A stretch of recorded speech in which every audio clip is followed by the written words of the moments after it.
છે કે જો ચરસા ચરસીનું થશે પાલન, ચરસા ચરસીનું થશે પાલન, તો આ દીકરી સદાય રહેશે ઋણમાં.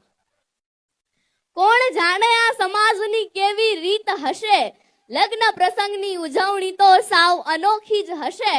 પણ જ્યારથી હું સમજણી થઈ છું ત્યારથી આ વિચાર મારા મગજમાં આવ્યા કરે કે શું કુદરતની એવી રચના છે કે વરઘોડો કાઢવો જ પડે? ટ્રાફિક અને ધ્વનિ પ્રદૂષણ ફેલાવવાનો શું અર્થ છે?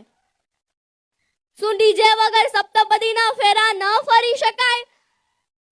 આપણા પેટની ભૂખ માત્ર ને માત્ર 80 કે 100 ગ્રામની હોય તો 600 કે 800 રૂપિયાની ડીશની શી જરૂરિયાત છે? નવયુગલોની પ્રીત તો પાલવડે બંધાય છે તો ચોરીનો માંડવો લાખોમાં કેમ લખાય છે? હા, આવા સુપ્રસંગે દીકરી પાર્લરમાં તૈયાર થાય એના ઘણા શોખ હોય, ઘણા સપના જોયા હોય, પણ જ્યાં મોર જાજે ઉગમણે દેશ એવા ગીતો ગવાય છે ત્યાં ડીજેના પડઘા કેમ સંભળાય છે?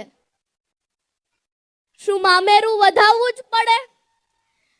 સોશિયલ મીડિયામાં એક પોસ્ટ ખૂબ વાયરલ થઈ હતી કે મામેરાની વિધિ સમયે મામેરું વધાવતા એક બહેનની આંખમાંથી આંસુ આવી ગયા કે ભાઈ બહેન માટે ઓછું મામેરું લાવ્યા હતા એ માટે નહીં, પણ પ્રસંગમાં હાજર સ્ત્રીઓ એમના ભાઈનું સામાન્ય મામેરું જોઈને એમની મજાક ઉડાવતી હતી. જો બહેનને કંઈક આપવું જ હોય તો બંધ બારણે કે ગુપ્ત રીતે ન આપી શકાય? સમાજમાં ઢંઢેરો પીટીને ગામને બતાવવાની શું જરૂરિયાત છે?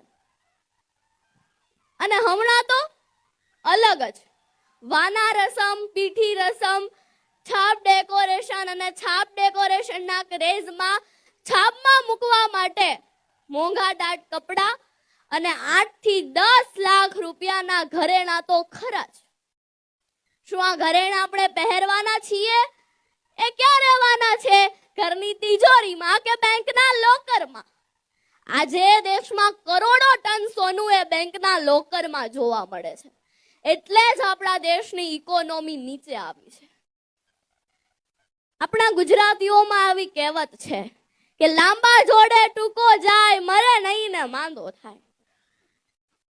સ્વાભાવિક વાત છે કે મોંઘાદાટ ખર્ચા અમીર વર્ગ, પૈસાદાર લોકો કરે, પણ જ્યારે નાનો માણસ એની હેસિયતથી વધારે કરવા જાય ને તો મુશ્કેલીમાં મુકાય છે.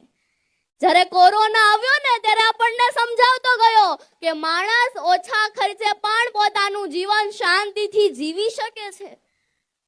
દેખાદેખી કરીને, ખોટા ખર્ચા કરીને દીકરા કે દીકરીના ધામધૂમથી